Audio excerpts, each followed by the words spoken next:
please forgive us. My ill-fated drift through the cosmos didn't end when I ran out of oxygen either. Instead, my body slowly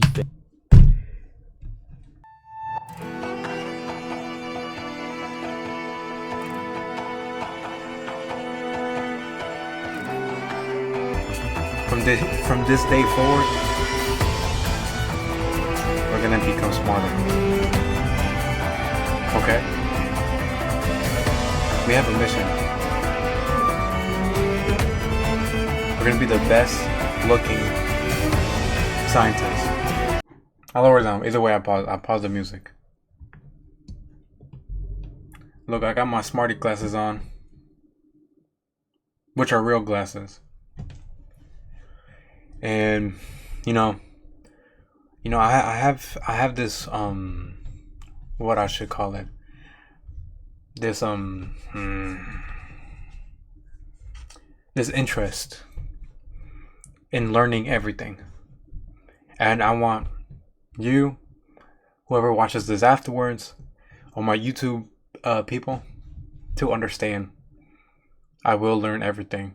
And I think we should first start it off, but not even learning shit from this earth.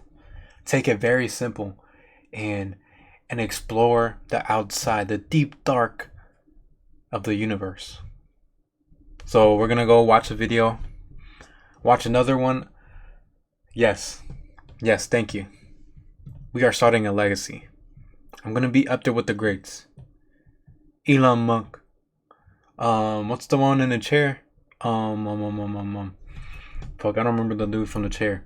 The one that can't speak? The one that died a few years ago?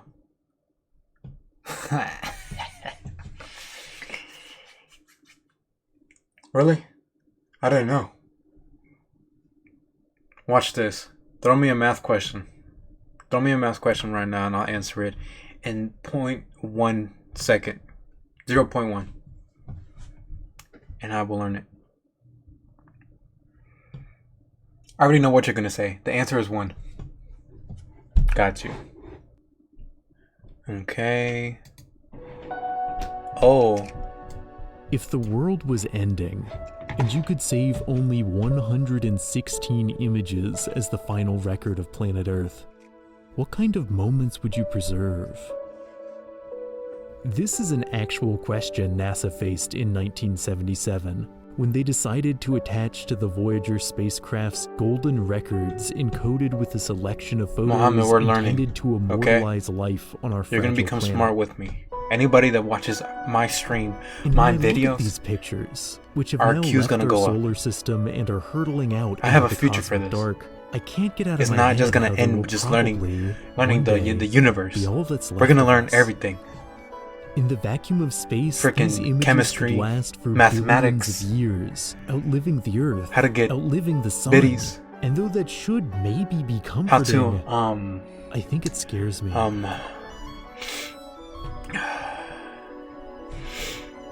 how to talk to people. We learning everything, bruh. It's serious. Let's get into the video. Space Get has your long food. been a birthplace of That will existential get dread. food. Early That will astronaut make your programs brain were haunted by concerns smarter. of space So get madness. carrots, The bananas, theory that humans and apple. would be mentally That usually and keeps the doctor away. spiritually broken by entering the celestial But let's learn abyss. about the space It makes madness. sense. Space is a death trap. Without a spacesuit, the very blood in your veins would form bubbles that block circulation, the neurons in your brain exploding with pain until lack of oxygen causes you to pass out, with death arriving just 90 seconds later. Even a successful voyage involves a prolonged I already know period of this. cramped seclusion surrounded by the hostile dark. Though space madness is no longer an official term, anxiety, mood swings, and severe emotional distress have all been documented in those who have touched the void.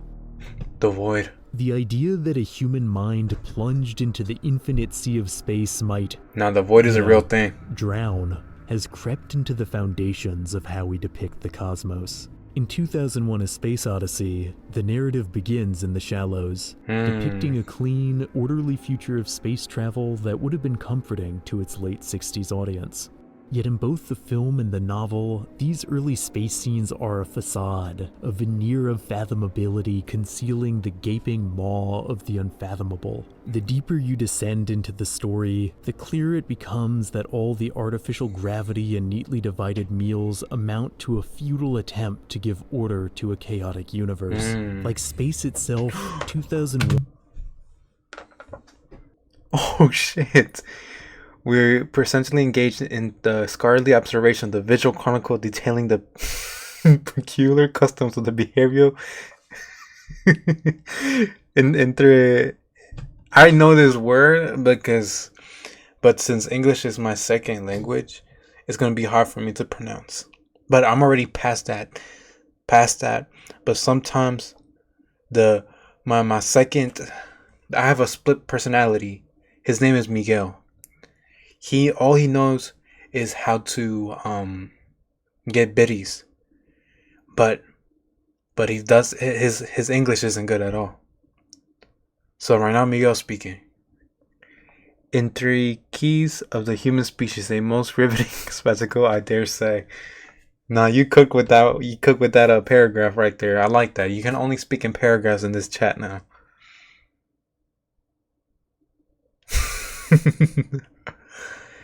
But I paused in this little part in the video to explain of where we're starting and where we're gonna end up. Right now, you're this monkey right here, Muhammad. You kind of look like him actually. Your IQ is the same as this monkey, but by the end, you're gonna be this. You're gonna be this rectangle. It's okay if you fucked up. The most important thing, you learn from it. We are learning. Understand. We're becoming greater. Okay? Let's get back into the video. Let me fix my hair. One ultimately proves immense and impenetrable, feeling like something the mind wasn't meant to fully encompass. A counterpoint to this vastness exists in Andrei Tarkovsky's film Solaris. The story of a psychologist sent to a research station where all crew members are trapped within their own memories. Solaris is technically another tale of spaceborne madness. Yet while 2001 spans from the dawn of humanity to a nebulous future stage of evolution, the scale of Solaris is intensely personal. Despite primarily... My intellectual people, I'm sorry for pausing the video, but I need to say this. I'll survive space by myself. I don't need none of y'all. All I need is my right hand and some lube. Taking place in space, the film, like the characters, constantly flashes back to small... My fellow scientist Muhammad has more to say. Let's see what he just said. The mere contemplations of existence, a delicate tapestry of fleeting moments woven upon the loom of time, is enough to stir even the most compulsive mind into a quiet revere.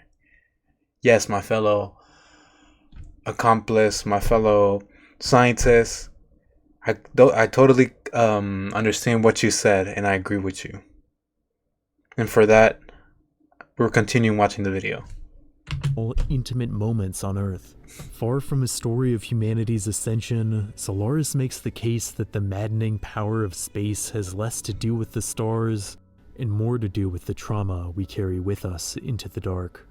Like preserved photographs, the past lingers, both a steadying anchor and a crushing weight. I'm sorry for pausing the video again, but this is just saying that humans need other humans to have a mental state. If we don't have it, we go into the void. This is what happens when someone goes into the void. Now I am the void. I am nothing but darkness and gooning.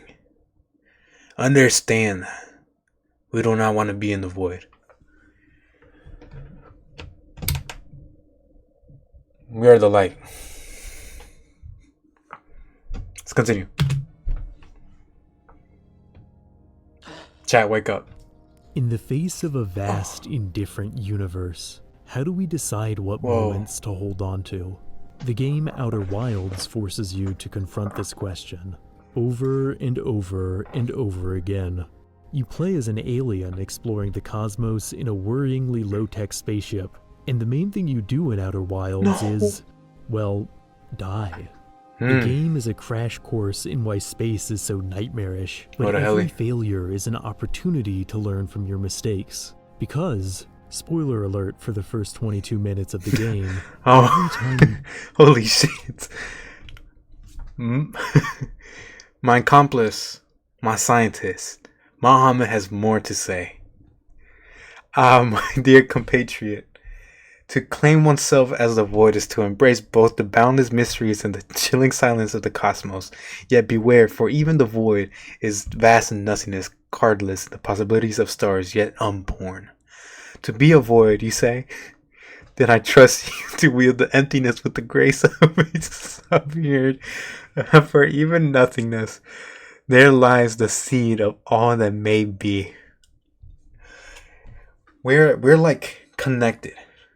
And I like that, because we're thinking alike. And I want you to embrace the void. You're cooking.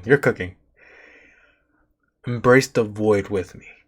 Because when it comes to the void, it means limitless intelligence. Because there's nothing stopping you once you're in the void. All it does is takes non-stop. And when it also takes, you can also gain. And that's what we're trying to accomplish. I'm not here to be a mere streamer, but to become the smartest man alive. And with that, I need to embrace the void. I didn't feel like turning off my light again, so just imagine me turning off my lights. Perish, you're sent backwards to the start of a time loop. Now you really cook, Muhammad.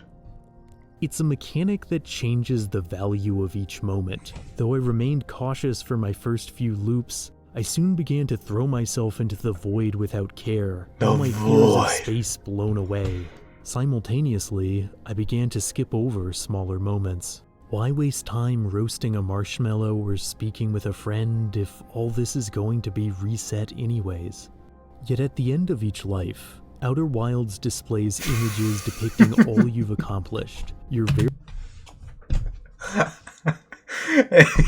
Yo, Muhammad. Yo, Muhammad, bro. You got this shit on ChatGPT, huh? You putting these bitches out quick. Hold on. The noble ambition, indeed, to ascend the lofty heights of intellect is to embark upon the seasons forged throughout the vast realms of knowledge and wisdom, where only the most diligent and discerning minds dare to tread. The desire to become a paramount intellect among the men bespeaks a spirit both violent and insatiable, one destined to unravel the deepest ignorance of existence, command the very essence of enlightenment. It's not ChatGPT. He is using the void to gain these answers. Because, for the viewers, I showed him before he even got onto the stream. He didn't even need to get onto the stream. He knew what this stream was going to be about and connected with the void the moment he saw me. Anybody who sees me just get a massive blown of intellect, intelligence, IQ stir. You just gain the stir of smartness, intelligence. Continue the video. Very own golden record. It's a feature that subtly reframes what experiences are significant. Watching the sunrise might not get you any closer to beating the game, but when your life literally flashes before your eyes, it's the moment that stands out. The moment. Yet there's this other moment that stands out. Late into the game, I became separated from my ship. I wasn't too nervous at first. I knew I could... Before I continue, talk to my other intellect. I just want to understand what the man just said. to understand when your life is flashing right before your eyes and understand how meaningless your life is the most important part to be into the void. Because once you lose your humanity, not even that, once you go beyond being a human, not a god. No, not a god.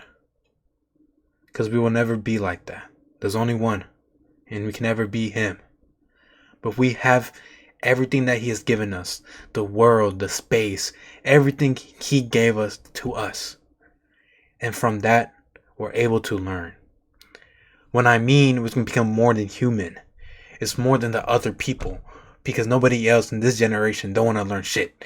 Everybody want to talk about ass. Everybody want to talk about titties, OnlyFans, gooning, tung tung tung sahur, taralelo taralala. No. I'm separating the generation with me. We're reaching to beyond the stars.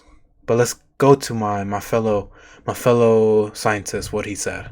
Indeed, though, separated by leagues and invisible threads, we find ourselves intertwined in a grand tapestry of remote connection, a marvel of modern impunity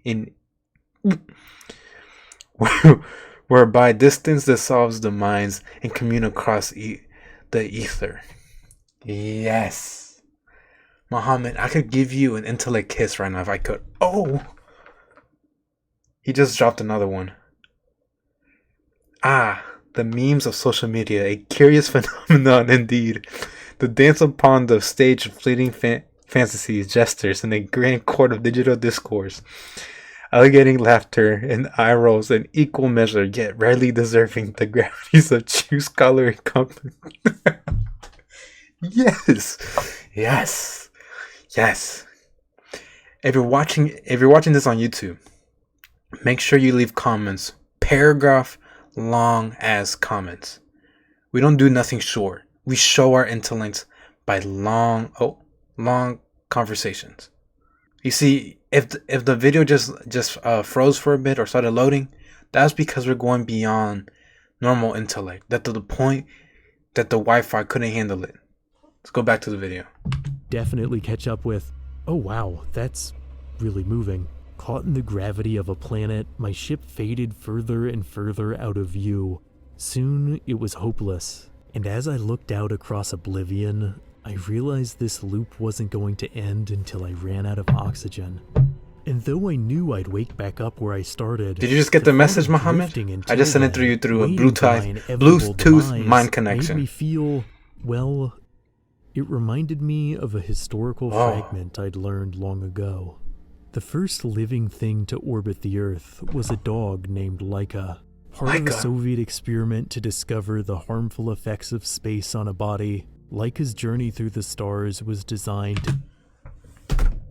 Do you understand what that means? Laika was the only one that was able to go outside of space because he has no intellect. And from that he gets to experience everything on an empty state. This is marvelous. We're not trying to be like the dog, but to have the point of having an empty mind, so then when you get new information, it sticks to you so deeply to the point that you will become so smart because of it. My fellow scientist has more to say, Muhammad. To our esteemed audience, we labor are diligently with the most utmost devotion to our craft, the content of the highest caliber and worthily, often designed to enlighten, entertain, and elevate the collective intellect of those who lend us their attention. Yes, yes, yes. Muhammad, as my fellow scientist, you're getting promoted to mod. You're not getting paid yet, but once I start making money from this, once we get our fellow other scientists, you will get payment for this. What you gotta have to do whenever you're on, just watch over it. Even though most of the times it's just you. When we get more people, just watch over it. If you get offline, that's completely fine. Alright? I'll make sure I set this up after the stream. Let's get back to the video and learn about Luca. or whatever the dog's name is. I have so much knowledge, I just can't remember it. To be strictly one way, sent to space on board a tiny metal coffin. It was assumed she'd die in space from running out of oxygen. Instead, the craft overheated.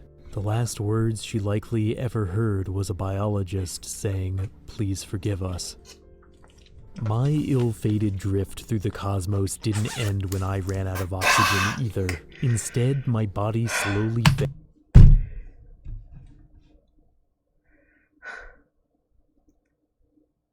Give us a moment for this dog's brave mission. He went out there, experienced something on an empty mind, gained this knowledge, and in the end, they couldn't save her. They couldn't save her. Take a moment. Take a moment.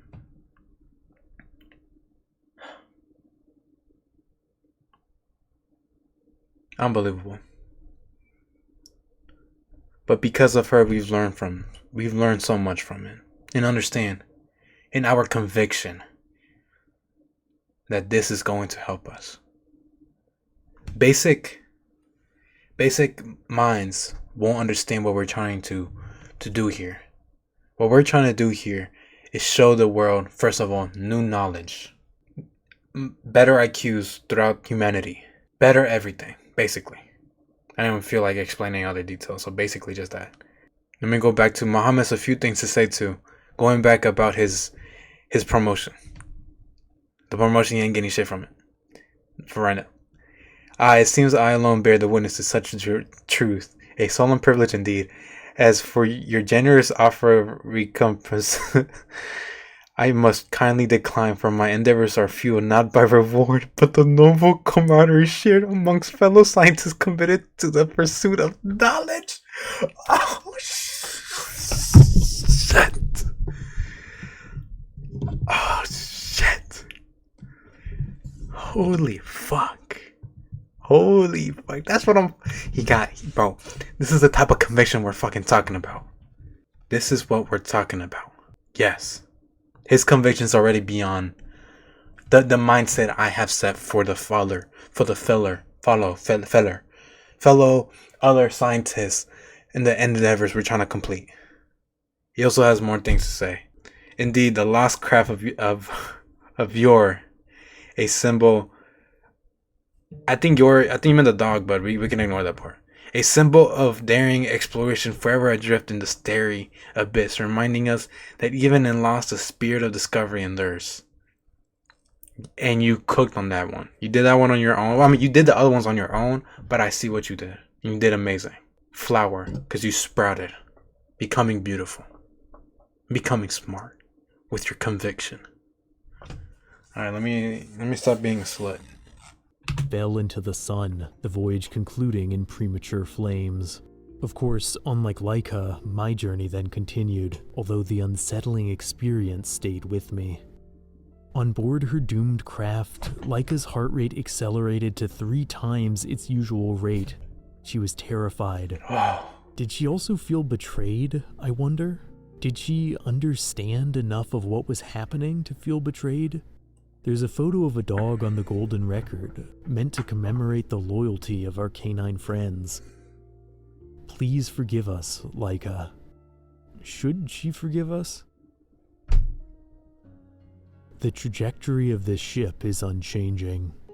In Douglas Trumbull's Silent Running, a vessel is on an unalterable path towards annihilation.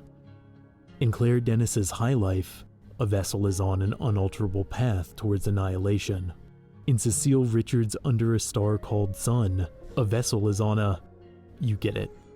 As a piece of interactive fiction, Under a Star Called Sun stands out from the 2 films, telling through pixel art and short snippets of text the story of a lone cosmonaut whose ship is drifting into the sun. Yet despite their hopeless status, the explorer continues to care for the plants on board their condemned vessel. It's a ritual the protagonists of all 3 pieces of media take part in for different reasons. In Silent Running, the plants are the last specimens of vegetation from a barren earth, a final record of green that must be preserved. In high life, the plants are the sole source of food for the main character and his infant child, a matter of survival. Yet none of these characters is going to survive for very long, though they continue to obsess over their plant's health, maintaining routines even knowing the end is coming. I check on the plants in the greenhouse. I check for bugs. I check the moisture of the soil. I check the dust on the leaves, and when no one is around, I hum to them. Like the crew in Solaris, the astronaut in a star called Sun is trapped in their memories, the ship's interior sometimes distorting into a street corner from their past. Memories invade the film High Life with similar abruptness, vignettes from the main character's childhood coming and going without context. It seems reflective of how the protagonist's child only knows Earth from fragmented images on the ship's corrupted hard drive. But that baby's gonna become smart as fuck, because if you really put it together, that baby's in the same situation as that dog. Empty mind, ready to learn everything. Just like us. Continue. The Sun, the ship in High Life is headed towards a black hole, and yet the main character continues to raise his child, to give her whatever life he can, no matter how short. Despite the looming cosmic destruction, the film argues these moments matter, these memories hold weight. I wish I had made more of an effort to remember, the protagonist says at the end of A Star Called Sun. I wish I had taken more photos. In addition to images, encoded on the golden record is the Javanese romantic melody Puspa Warna. My fellow scientist Muhammad has more to speak about this. I wouldn't even say theory, this fact of having the empty mind. Let's see what he has to say. The empty mind, far from being a void of ignorance, stands as a tranquil sanctuary, a fertile ground where thoughts may arise, unshackled by preconceptions, allowing the intellect to roam freely amidst the vast expanse of possibility. You're speaking, and you're cooking. Thank you for your knowledge. Let's continue. Translating to kinds of flowers. I think there's something inspiring about this. You said about flower. This is all getting connected. Song traveling on in defiance of the cosmos, billions of kilometers from the nearest flower. There's also something profoundly unsettling about it, because on an interstellar scale, Voyager 1 has gotten nowhere. Even the closest star is trillions of miles. Sorry again for pausing. But you guys need to hear what Muhammad is saying, because me being in a position where I need to be quiet for you guys can watch the video and gain the knowledge, he's able to speak while I can't. So as my wish, I want you guys hear what he has to say. How I wish I had exerted more effort to commit his speech to memory. Such a valuable insight deserved to be cherished beyond the moment. Thank you, my fellow comrade, scientist. Thank you. Thank you for that. Let's continue. Further away. Space is so much emptier than we realize. When we think of the planets, our mind goes to the model from classrooms that has them all in a neat row. But space doesn't look like this. If you guys don't know, this gram that we have, that we all know, you don't know how much it took for it to be created like this. Before, it was the Earth was in the middle and then everything revolved around the Earth. Do you know how many people had to die because that was against the religion? The Christianity religion? But because of the Helios, it was something called the Helios some theory or something like that. We were to get this model. But I feel we're not done. There's a better model to be found. And that's why we're here and learn about this video. It doesn't even look like this. That's still way too close together. It looks like this. That tiny pale blue dot beneath Saturn's rings, that's the Earth. And everything in space is constantly moving. I didn't know this. Hurtling through the dark at breakneck speeds. We like to think of that darkness as something loud, something that ships can audibly whoosh Quiet. through. But without air 6 molecules to days. vibrate, the vacuum of space is silent. There are no explosions either, at least not the fiery type from sci-fi movies. A real space battle would be dead quiet, punctuated only with the occasional burst of heat that would quickly implode. How is anyone supposed to navigate this vast, silent, alien sea? I gotta put on my thinking glasses on. In our ongoing search for extraterrestrial life, we've turned to radio waves to make noise in the cosmos. Some of these signals have traveled as far out as 300 trillion kilometers. Want to see that on a map? Here it is. Sorry, I'll zoom in. Maybe once more. There, that's the area our messages have reached. It's another pale blue dot. And it's probably an exaggeration. I got this in my because most backyard. of our signals, which are primarily a jumble of old TV and radio dramas, Planet of likely Pearl. fall apart after that many light years, the memories blurring into meaningless static. In the game The Anglerfish Project, it is your job to sort through the static. I think with this YouTube video is trying to tell me I need to play a smart game or something that can invoke my stimulation of knowledge. But my fellow scientist again has incredible words to say.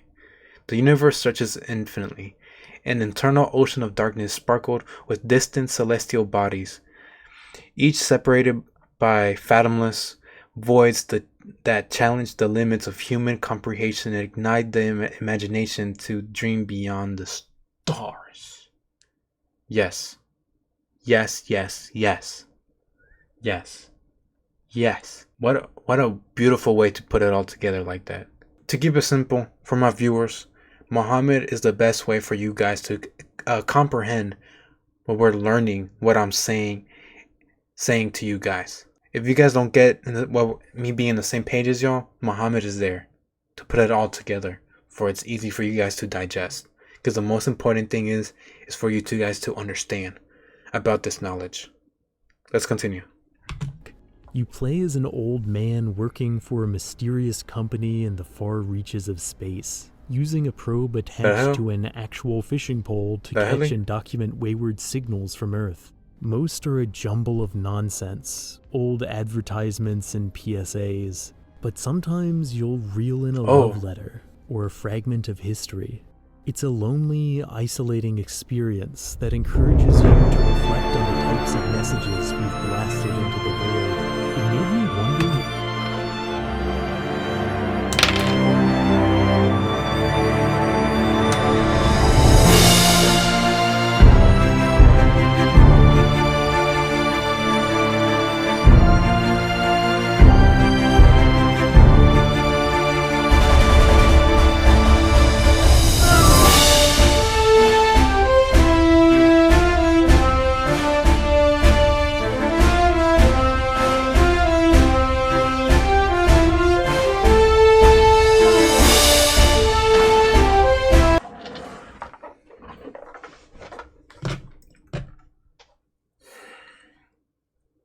This is such a profound thing that it just told us, because what it just said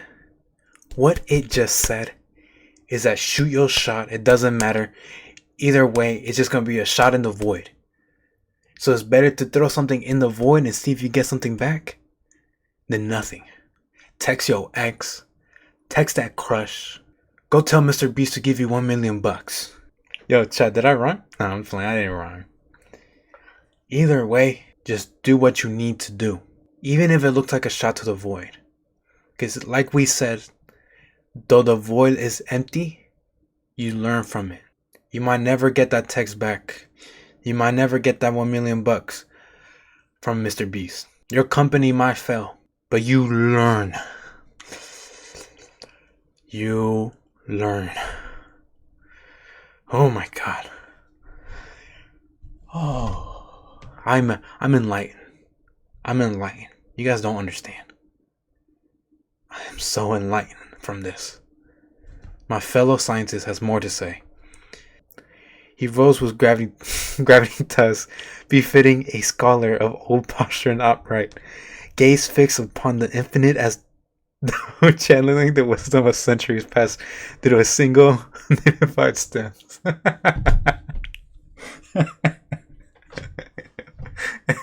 Uh, exactly. I had to take a moment because sometimes you need to step back and think about a sentence or something that impacted you so much to the point that it's gonna change your moment of living, mind, breathing, ass. What an alien intelligence would even make of our detritus. Beyond being time capsules, the golden records are also designed to be messages informing aliens of our planet. After all, the Voyager probes won't dissipate like radio waves, though they're much slower. If by some miracle an alien found and decoded the record, they'd discover along with images and music, sounds of Earth, including chimpanzee noises. I'm not entirely sure an alien would understand the intent behind that one. I'm not entirely sure I do. Almost let the beast out. What if, right? What if these records made contact? What if extraterrestrials understood their contents and traced the craft back to Earth? If I'm being honest, the scariest moment of the Outer Wilds probably wasn't that time I fell into the sun, but when I descended into a fog in the center of a planet and saw... Are those stars? They were, in fact, the lights of giant alien anglerfish, and unfortunately, they noticed me. Maybe we don't want This goes back to the theory that just like we don't know a good amount about the ocean, we don't know a good amount about, we know more about the space. Either way, we still don't know enough. What if they're the same thing?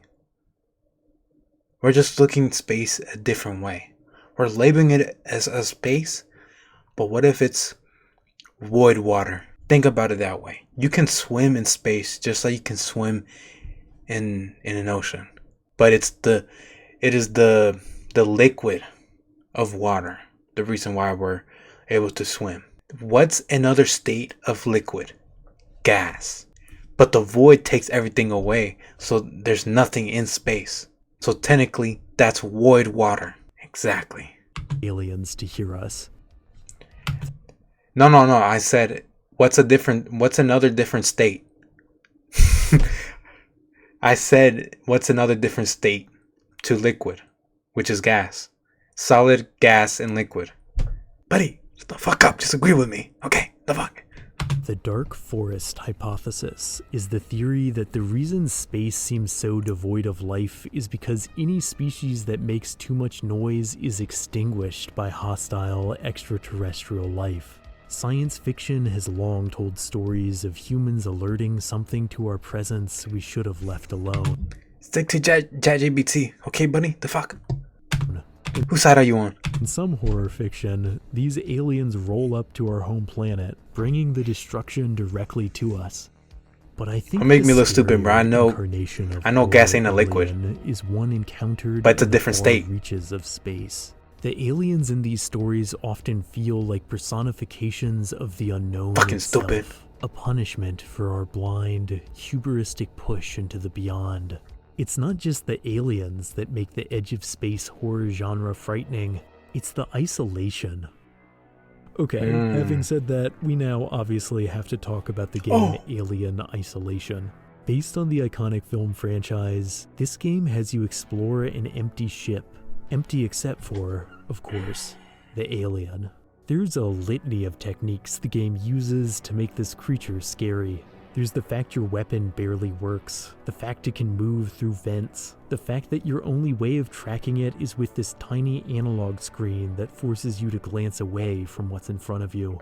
But the most effective technique of all has nothing to do with the creature and everything to do... Fuck, I need a soundboard. I need a fucking soundboard. Forgive me, I fear I misinterpreted your words. My intentions were never to offend, only to understand. It's okay, my fellow scientists. Even you said to yourself, all that's important is that you learn from it and understand it. But don't you dare go against what I say. again. All right? I'm totally not trying to build a cult or anything like that. Okay? So don't do that shit again. With the setting. An effective horror genre space station is basically a haunted house. Though lacking in cobwebs and creaking floors, it is a place of dim corridors concealing monsters, one that sequesters its characters from any hope of rescue. The cosmos beyond the station can be seen as part of the structure, with space itself a single enormous horror set piece, a setting so frightening you almost don't need the alien. Is a space filled with hostile life scarier than a space that's empty? Arthur C. Let's answer that question right now. In my opinion, I feel... Give me a moment to process it. Because this is such an idea that really changes the whole meaning of life, pretty much. The whole way we think, the whole way we even focus on who is our enemy could change. Right now, if we say aliens are real, all humans are going to work together to fight aliens. But if there's nothing, we going against North Korea leader, anybody who basically evil in this world or some shit. I don't know who it is. I'm not worried about politics. We'll get there some other time. Right now we focus on what's actually important. Space. But I feel like the most terrifying thing is that we're the only ones alive. Because imagine if you can't have space pum pum. That would be the most saddest shit I've ever heard. To be told that I can't go tickle an alien. Like, come on now. I'm gonna do it. Sorry, I'm freaking like that. But my fellow Muhammad has been saying a few things. So let's catch up to what he's been saying so you guys can interpret it and also understand it. So this is coming from him for saying sorry for what he's done. Trying to say I'm stupid or something like that. To stand against you? Nay, never out of malice should we find ourselves on opposing shores. It is but the nature of ties, not betrayal of kinship. We can't betray each other. Because all we're trying to do is gain more knowledge. We might butt heads, touch ass, tickle each other's feet. But we're on the same side always. Because going against someone, trying to hear their critical thinking or criticizing the other person is another way of learning. So even though you were against me, you would still be my friend, my fellow scientist, companion. Okay? Don't you ever think that again, okay? I'm sorry if I got mad. There's just so much going on that I just kind of lashed my anger at you. And I just want to say I'm sorry. Okay? Let's touch feet again. Now he has another thing to say. Our enemy, you ask? Perhaps not a man of flesh or in blood, but an idea of ignorance clad in ignorance. Chaos hold on. My brain beep boop. Masquerading as freedom. Masquerading. That, my friend, is the foe we must ever be vigilant against. Exactly. The idea of not wanting to know, or misleading, or not being open to the idea of learning is what we're against. Okay? We accept any type of learning. Theology, math, everything out there. I don't feel like explaining. Basically, everything is fine with us if it has an idea of learning. Okay? Let's continue. Clarke, author of 2001: A Space Odyssey, famously stated, "Two possibilities exist. Either we are alone in the universe, or we are not. Both are equally terrifying." Yeah. Here on Earth, we are perhaps the most sheltered children of the universe. Solar wind from our sun shields us from interstellar radiation, creating an island of safety in the roiling cosmic ocean. Jupiter defends Earth from asteroids like a protective older sibling with its gravitational pull. All working together. Earth's magnetic field extends tens of thousands of kilometers into space, safeguarding the surface from deadly charged particles. Mars and Venus didn't get magnetospheres at all. It's difficult to convey just how inhospitable the other planets in our solar system are. Jupiter's Great Red Spot, that little dot on the planet's surface, is a storm larger than the Earth itself. If you were to descend into this maelstrom, temperatures would rise to over 1,300 degrees Celsius, around 2,400 degrees Fahrenheit. Not even the cracked, yellowing surface of Venus, otherwise the hottest planet in our solar system, gets that scorching.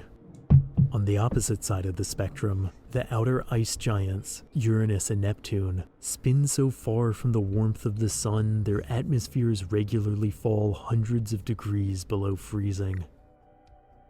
Beyond our solar system, there are likely billions of exoplanets in our galaxy alone, although we've only managed to spot around 5,000. But given the sheer number of potential Earth-like worlds, it seems that there has to be some other form of life out there. But maybe that's a privileged Earthling perspective. It seems like other beings must exist because, well, we exist. But until we know more about the origin of life, it's challenging to calculate just how lucky we are to be here. Because we've had it so relatively easy, space hasn't always been a source of fear. In the past, some cultures assumed it was a flat backdrop, a shallow dome of tiny lights. First, look, this is what the best they got. But I'm gonna say right now, I hate those people that try to just leave it as it is, because it's not done. There's more to learn. Jesus. Or Allah. I'm saying Jesus is just like, bruh, my bad. We will get to theology at some point, but that one I gotta be careful with. Let's go back to the video. Wait, before we do that, Muhammad's another thing to say. Whether we are truly alone in this boundless universe or but one voice among countless others, both prospects in their own right are equally haunting and equally profound. Another one. Another scientific revolution from the man himself, Muhammad. He made it easier, digestible for you guys. Make sure you guys hit a like button, comment for him, because he's doing the best to translate these words. Thank you again, Muhammad. Surrounding a globe that sits in the center of the universe. Even as our understanding grew and the scale of the solar system became more and more apparent, many assumed we'd find other habitable worlds right next door. In the late 19th and early 20th century, the idea that Mars or the Moon might be full of undiscovered life didn't seem so far-fetched. When your only frame of reference is the lushness of Earth, space seems like it would be jam-packed with extraterrestrials. Though once a distant dream, space travel was also once portrayed more flippantly.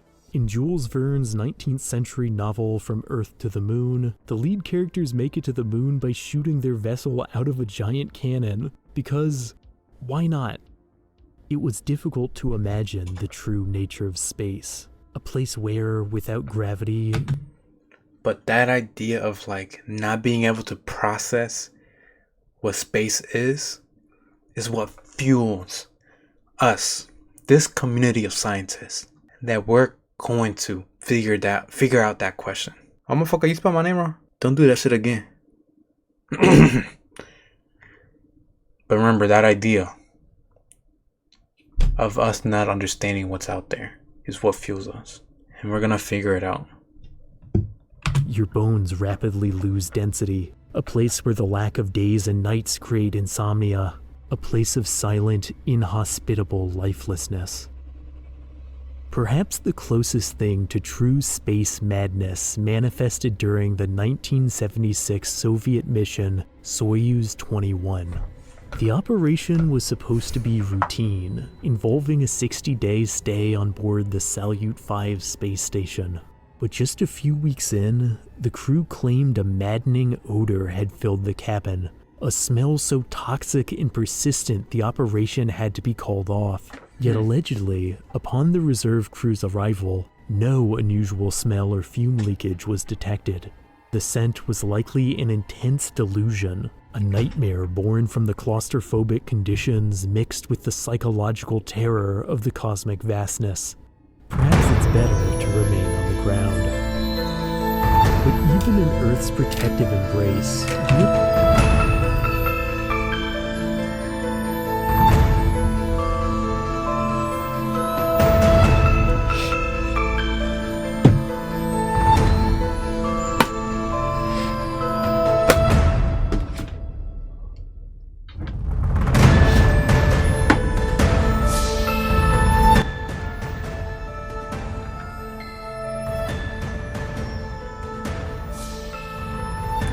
if they got so scared to the point that they made this fake scent, what if we're so scared that our idea of actually learning isn't the real thing? Because of the unknown, we've scared us humans to the point of learning. But what does it mean to learn?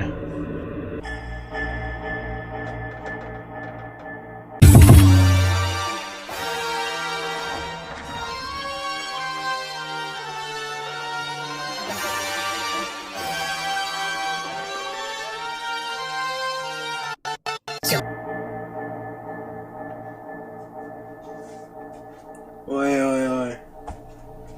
Going back.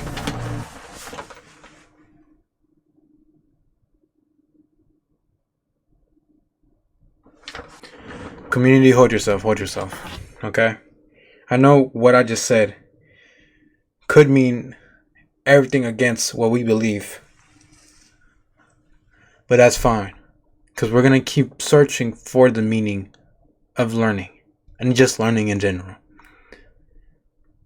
Because even though we're going into this afraid, I believe we're not delusional.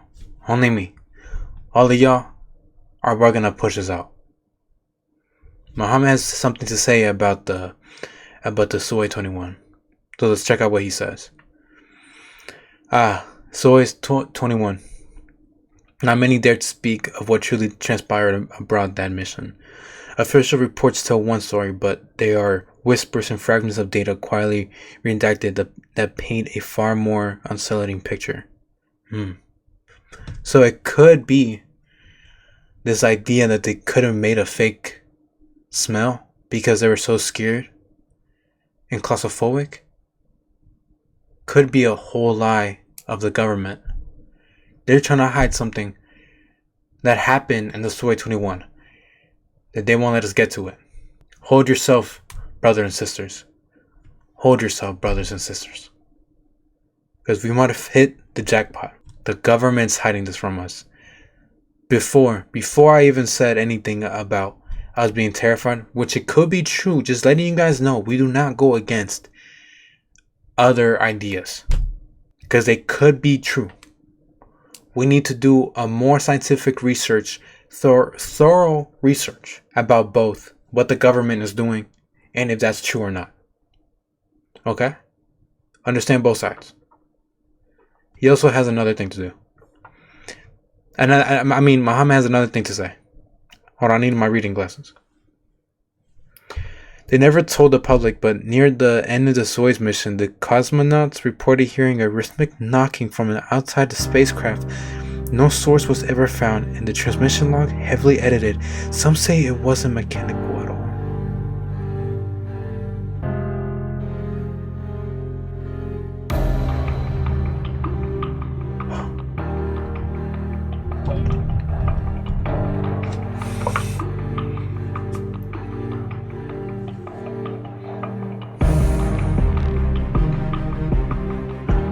Fellow scientists, brothers and sisters, please keep this information between us, okay?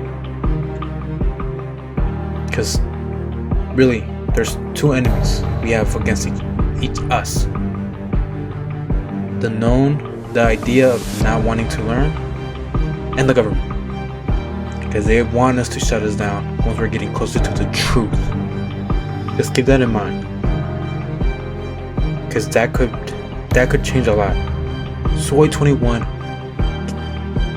getting all the documents from it could make us learn about aliens, the human mind, and other shit I don't want to talk about. Keep that in mind. Soy 21. And then he said JoJo pose. I don't know what he's talking about. I never did that.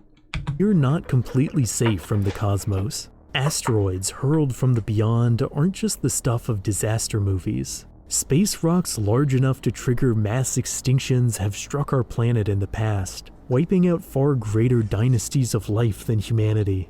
Even with Jupiter looking out for us, the Earth has close calls all the time. And even if we aren't on an eventual collision course with an apocalyptic asteroid, we are on a collision course with the Sun. A few billion years from now, our Sun will become a red giant, and in all likelihood swallow the Earth. And even if we don't end in fire, the Sun, like all stars in the universe, is eventually going to die. In 1816, many people became terrified that the Sun's death was imminent. Telescopes discovered massive sunspots growing like mold upon the solar surface, and temperatures began to drop. Fellow scientists and brother and sisters, this goes back to my void water theory. What do you need to make mold?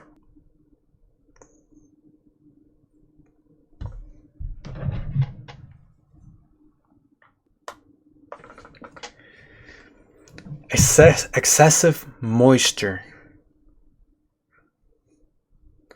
is how mold happens. And with our void water theory is that since the void takes it all away, when it takes it all away, what if it hits planets? And because void water is technically like water, but just in a different state, it creates mold. And since you need heat for mold, back then they saw these spots as mold. But what if it's still going on and the government's not telling us? Hold yourself, brothers and sisters, fellow scientists. Hold yourself. Hold yourself. Drop. This event, called the Year Without Summer, saw then unprecedented snowfall in the northern hemisphere. In the resulting chaos, the somewhat infamous Lord Byron was inspired to craft an apocalyptic eulogy simply titled Darkness. I had a dream, which was not all a dream. The bright sun was extinguished, and the stars did wander darkling in the eternal space, rayless and pathless, and the icy earth swung blind and blackening in the moonless air. Of course, the sun did not go out in 1816. The sunspots actually had nothing to do with the falling temperatures. The winter's true origin was the eruption of the Mount Tambora stratovolcano in the Pacific, which blanketed the globe in volcanic gas.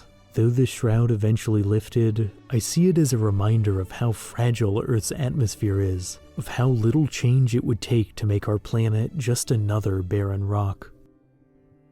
Perhaps impermanence is the true most frightening aspect of the cosmos.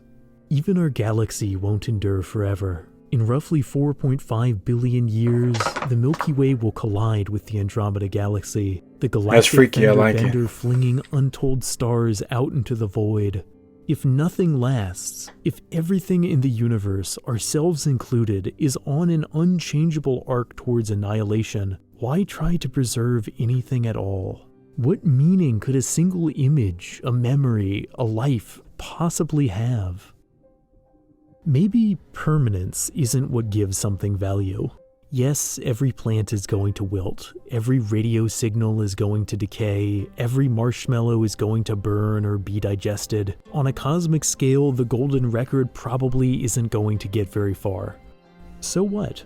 on a personal level, things that have been lost still matter. Moments still linger. The night sky can still move us, even with the knowledge that one day every light will go out and there will be no one left to witness the darkness. The trajectory of this ship is unchanging. I'm still going to water the plants. Yes. And hey, I love that message because understand, everything's gonna end. Everything's gonna end.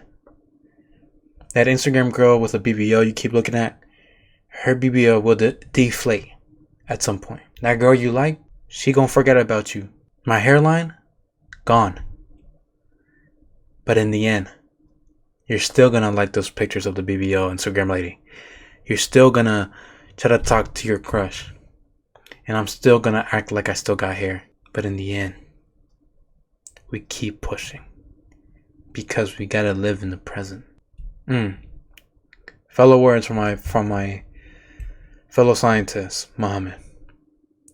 To live to embrace the dance of light and shadow, joy and sorrow, a perpetual balance that defines the human experience. Thank you. Thank you. Thank you. La leli no mamu, fa fe mi fo ma fo. Do my voice sounds, buddy? I don't know. I live in America. Everybody sounds the same to me. But knowledge. So thank you for telling me, and now process it. The surface has hellish conditions. You sounded Australian when I heard like 3 seconds of it. Get off my dick. What are you talking about? But thank you at the same time. I need to get one of these. I need one of these. This is what I need. Something like this, so I can look at the sky and measure whatever shit they gotta do. And I gotta have this hat. I feel like I just got to. And be in the ocean. Who paying for my trip? Okay, those guys in the white tees, right? I'm gonna be the one wearing a black tee that day, just to piss off people. And for science, because I'm testing to see what would happen to the human mind if they see one person with a different color. Will they get agitated, angry, happy, bricked up? Who knows? Possibilities. Going to somewhere near the ocean. Muhammad paying some way. Do what you gotta do to get that money. Probably a cute dude. So there's probably dudes. Launch anomaly. This goes back to Soyuz 21. There's something in our atmosphere that's stopping us from doing shit the way we want to do, because they don't want us to know more about space, making us scared of it, creating this delusion of smelling weird shit or whatever else that's going on, or whatever people feeling. Low-key, me, I'm feeling brick. We'll talk to Soyuz more in deep, because we need to know more about that whole subject. Okay? I'll set it up for one of the days I stream to learn more about it, because it's important, especially if we're trying to crack down the government. Okay? But let me show chat what you said, and then YouTubers, they didn't read it quick enough.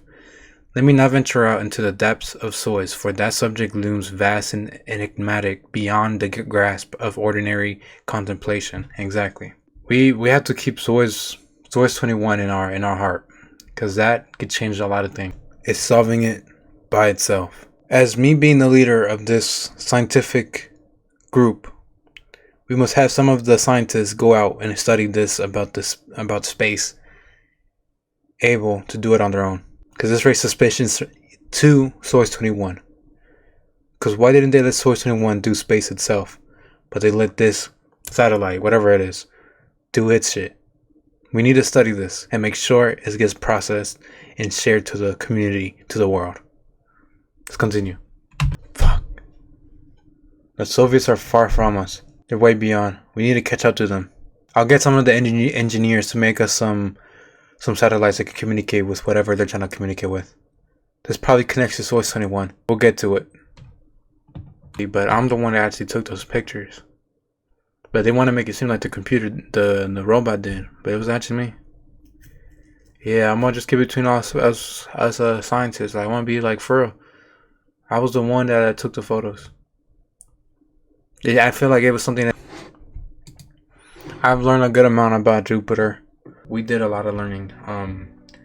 This stream is going to continue. We're not done. I want to learn more. Thank you for watching. Make sure you sub, follow, like, and have a good night. I done earned my stripes, I done been through the pain and the rain.